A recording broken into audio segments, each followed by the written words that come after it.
I'm sending this out on Thursday, the first day of July, because my vacation starts tomorrow and I'm trying to get everything possibly done. And I didn't want to miss this video because I will probably miss sending y'all a video next Friday. Unless the roof falls in and the sky falls and all of that happens next week, which I certainly hope doesn't happen, but who knows.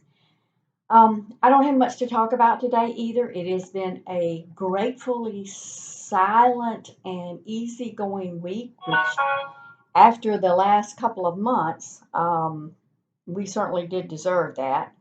Hold on, I forgot to mute my phone. But anyway, sometimes you kind of need a little breather, and this week certainly allowed me, speaking for myself, to catch up on a lot of things. I think I briefed you on most everything that's been on our plate, but I have really two things that I want to really talk about today. The first is, as usual, all things COVID. I think I've shared with you before that I usually am able to attend what's called the grand rounds. It is a weekly meeting that happens usually between MUSC, Prisma, USC, the Department of Health, sometimes CDC weighs in, and then they bring in experts from all over the state and even all over the nation. And we're really quite fortunate in that. It is a CME event, so clinicians or anybody that is wanting to participate in that will actually get CMEs for doing so. So it's well organized and highly effective. This week, it was a presentation by Dr. Helmut Albrecht. Dr. Albrecht currently is working with Prisma, and he is one of the leading infectious disease providers across the state. So his information was really quite on point and very well received, and he was there to talk with us specifically about this new Delta variant. So, originally we were hearing about all of these variants that were happening to the virus, and they were named after wherever they came from. Or they also had the nomenclature name, which was like B.1.112 or something like that. They were the British variant, the Indian variant, the South African variant. Well, World Health Organization decided to really restructure all that because the variants were really beginning to multiply quite exponentially. It is a very, very smart virus. COVID, the coronavirus is, and the mutations are rapidly beginning to happen, and we're beginning to be able to sequence and understand these mutations much better and much quicker. This is an evolving science. So they started changing the name of what these variants are called, and they started using the Greek names like alpha, beta, so forth. And this particular variant, which started out being called the South African, the Indian variant, I can't remember its name, or the triple variant, is now named the Delta variant. And this has been the variant that recently caused so much problems in India, so many devastating deaths, and now in many, many other countries. Folks, this is something to really, really be worried about. This Delta variant, as I've learned from these recent webinars and trainings and so forth, is, and I've said this before, but I honestly didn't realize how serious it was. It is highly transmissible, just about 50 to 60% more transmissible than any of our other variants that we've seen come across. It is highly transmissible, even more likely amongst the youth. As a matter of fact, Dr. Helmut Albrecht said that what they're seeing is the impact on youth less than 24 years old, and raising serious concerns. The impact is much more startling than initially thought. You know, when this pandemic first started, it was us old people that were somewhat worried, and we went out in droves and got vaccinated. And now it looks like this variant is not having that much of an impact on us. Number one, because there's such a high percentage of vaccination rate amongst the elderly. But number two, the impact doesn't seem to be quite as severe. We don't exactly understand or know why. So, two messages, really three messages. The Delta variant, while right now in South Carolina only represents about 3.9 to 4% of all of our cases, it is coming. If you go to the CDC tracker, you can see where the percentage has really begun to significantly increase over on the West Coast. It looks like it's coming into the United States through the West Coast. And in some cases, the prevalence of this Delta variant doubles almost every 7 days. That's scary. That really is scary.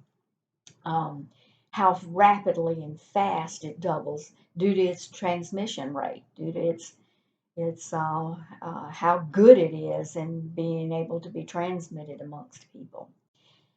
That's the first message. It is coming. Right now we are in a lull, but it is coming. It's not going to stop at the Mississippi River. There's nothing magic about that. It's going to come over here. And now we are at a 4th of July holiday with a lot of movement going on, a lot of vacations happening, a lot of folks saying, well, it looks to us like on the East Coast the virus is gone. So, not good. The second message is that in order to really combat this variant, the best tool, really and truly about the most significant tool, is the vaccination. Now, here's the bad part about it, though. You know, a lot of people think that with a normal COVID virus and you get one shot and don't get the second shot, that you'll be okay. You'll have about, you'll be protected somewhat. That is not the case with this Delta variant. The experts are beginning to see with what is happening that with only one shot, there's virtually any protection. There's virtually no protection. There's not any protection. That's not good news. That's not good news at all. With the two shots and full immunity, there is an 83% protection for Pfizer for not getting the disease. Now understand, remember for the normal coronavirus, it was as high as 96%. So that kind of tells you how serious this Delta virus is. There is a 93 to 96% protection for for hospitalization for getting the disease severely.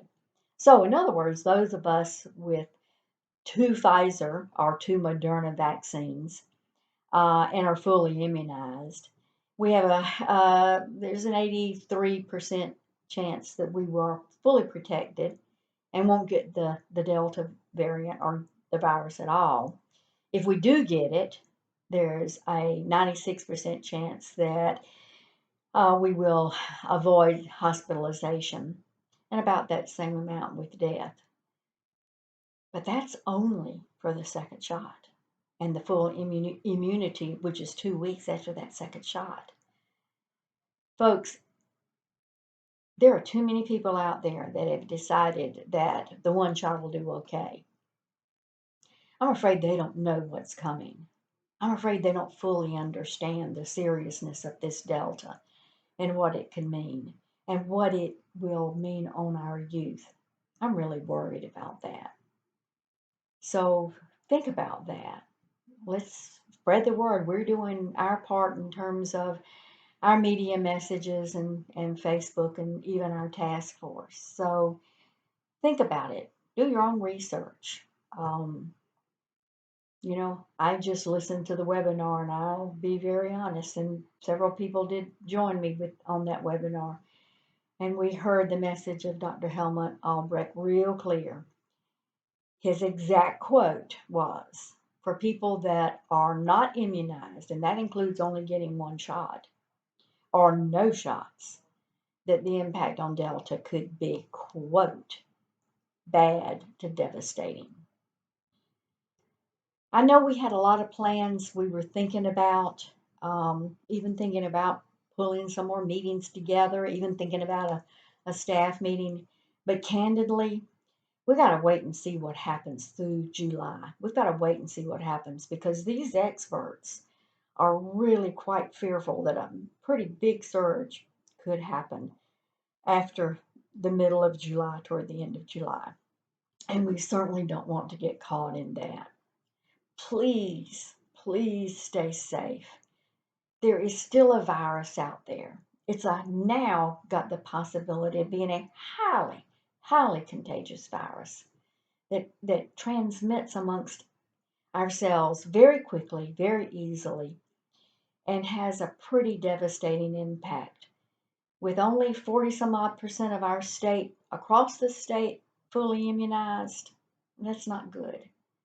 So let's don't have impact, in the words of Dr. Albrecht, that will be bad to devastating after our holidays.